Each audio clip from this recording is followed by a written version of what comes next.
সত্য, এটাই সত্য। সহিহ বুখারীতে পাওয়া যায় একজন ব্যক্তি 100 জন মানুষকে হত্যা করেছে, তারপরও সে জান্নাত পাইছে। এমন ওয়াজ আপনারা শুনছেন কিনা কোনোদিন?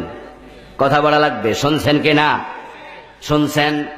হাদিসটা সহিহ বুখারীর। বিশ্বনবী বলেন 99 জনকে সে মারছে।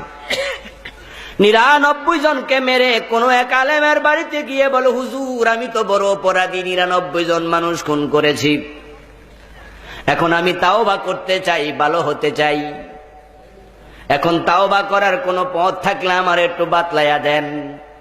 হুজুর ছিলেন মেজাজি মানুষ।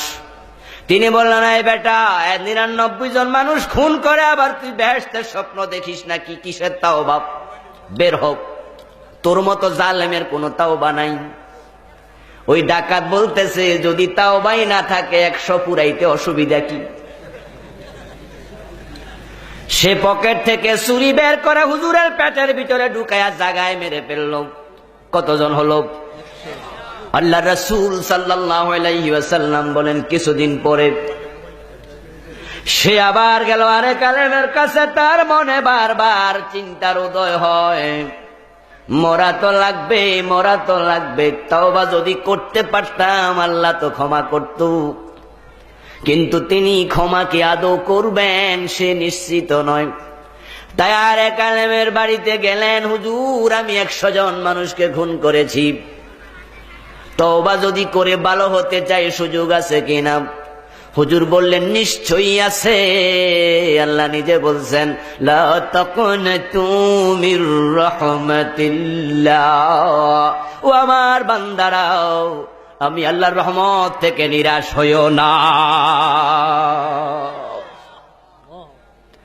তুমি তওবা করতে পারবে। যাই হোক, লম্বা হাদিস। হাদিসের শেষ অংশ হলো, ওই লোকটাকে আল্লাহ তাআলা শেষ পর্যন্ত জান্নাত দিয়ে দিয়েছেন।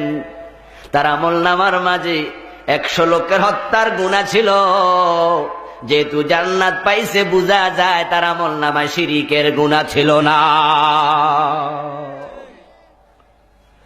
কারণ যে ব্যক্তি শিরিক নিয়ে মরবে, আল্লাহ বলছেন জান্নাত হারাম। কাফের এবং মুশরিক জান্নাতের গন্ধ পাবে না, চিরকাল জাহান্নামে থাকবে, 1 সেকেন্ডের জন্য নিষ্কৃতি পাবে না। সূরা বাইয়ানার মাঝে আছে, আমার সাথে পড়ুন যারা পারেন। ইন্নাল্লাযীনা কাফারু মিন আহলিল কিতাবি ওয়াল মুশরিকিনা ফী নারি জাহান্নাম খালিদিনা ফিহা। আছে না নাই? কাফের এবং মুশরিক জাহান্নামে যাবে, খালিদিনা ফিহা, চিরকাল থাকবে। কিন্তু লোকটা 100 জনকে হত্যা করে জান্নাত পাইল, তাহলে বোঝা যায় সে হত্যাকারী ছিল কিন্তু শিরিককারী ছিল না।